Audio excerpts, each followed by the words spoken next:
Ireland finally opened their account in this year's Six Nations Championship, but required a dramatic shift in momentum and the influential introductions of Jamison, Gibson-Park, and Jack Crowley to secure a tense and scarcely convincing 20-13 victory over Italy national rugby union team.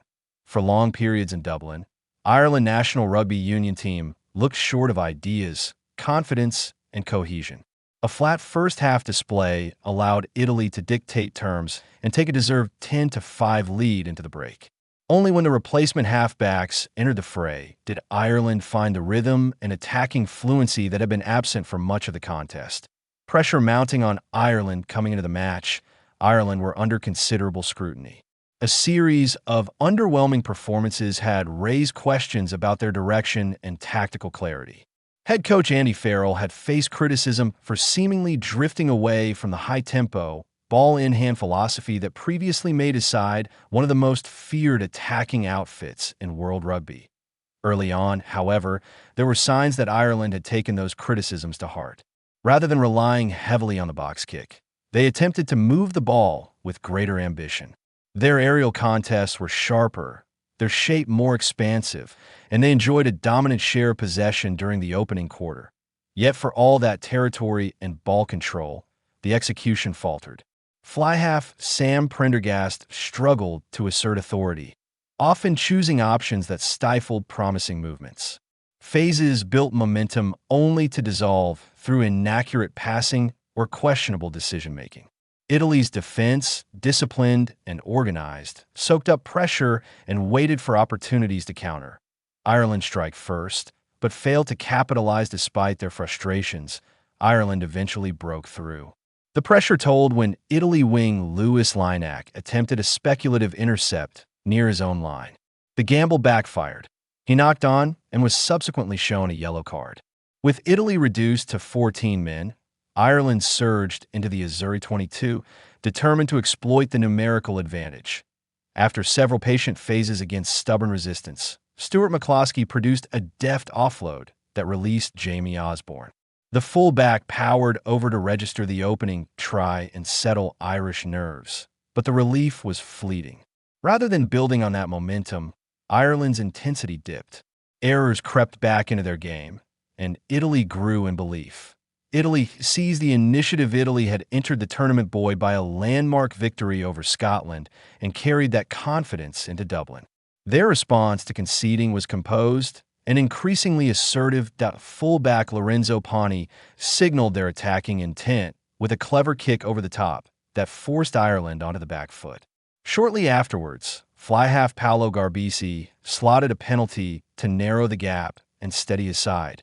More concerning for the host was Italy's growing dominance at the set piece. The scrum and maul began to tilt decisively in the visitors' favor. Ireland's discipline wavered under the strain, conceding penalties that handed Italy both territory and momentum. The situation worsened when scrum half Craig Casey was shown a yellow card for a tackle that resulted in head-to-head contact with Lorenzo Canoni. Down to 14 men themselves, Ireland were immediately punished from a line-out drive deep in Irish territory. Italy's forwards powered toward the line. Hooker Giacomo Nicotera emerged from the maul to ground the ball, capping a period of sustained pressure and handing Italy a deserved 10-5 halftime advantage. A lifeless first half for the hosts. The halftime whistle was met with an uneasy atmosphere inside the stadium. Ireland's effort had lacked spark and cohesion, while Italy appeared sharper, more clinical and tactically assured. The Irish attack, so often fluid and inventive, looked disjointed.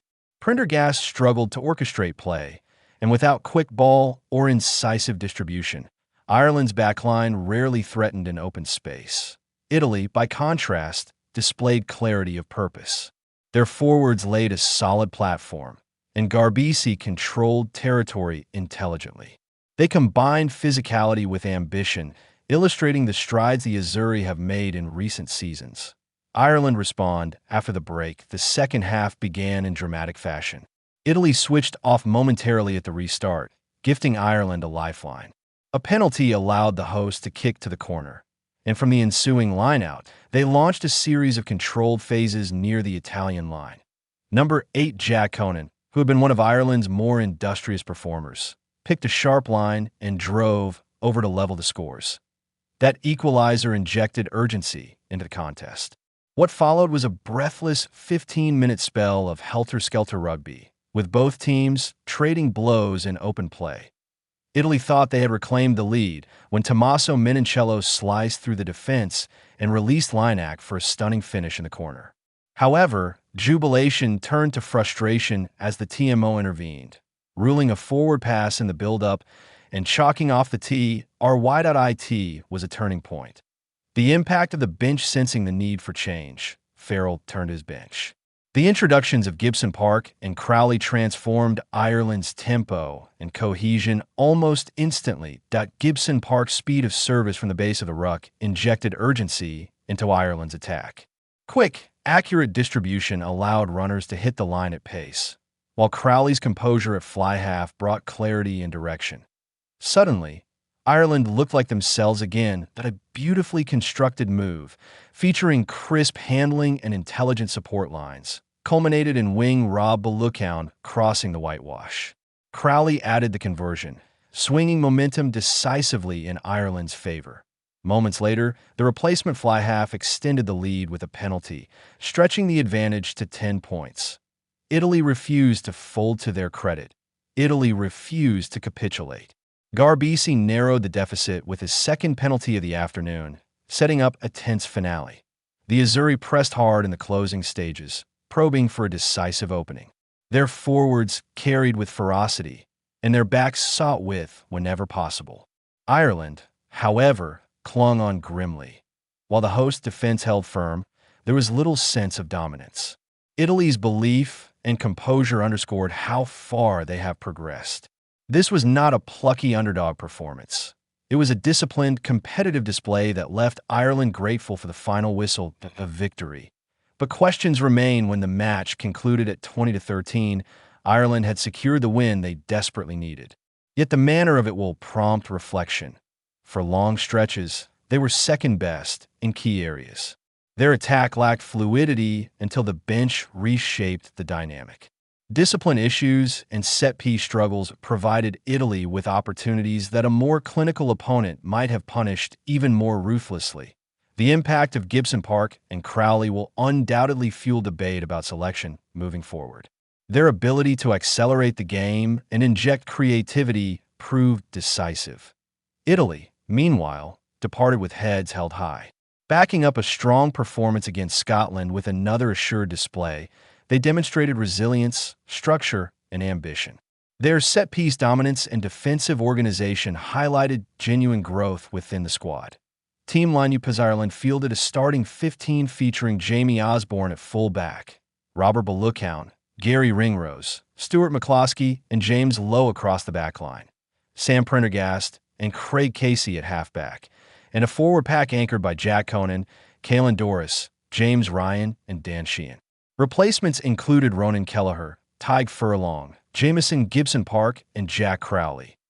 Italy countered with Lorenzo Pani at full-back, Lewis Lineac, Tommaso Menoncello, and Monty Ione in the backs, Paolo Garbisi directing play, and a physical pack led by Captain Michel Lamoureux and hooker Giacomo Nicotera. Referee Holly Davidson, assisted by Matthew Carley and Luke Ramos, oversaw a contest that ebbed and flowed dramatically. Looking ahead for Ireland, this result may serve as a catalyst. Winning under pressure can galvanize a squad, even if the performance falls short of expectations.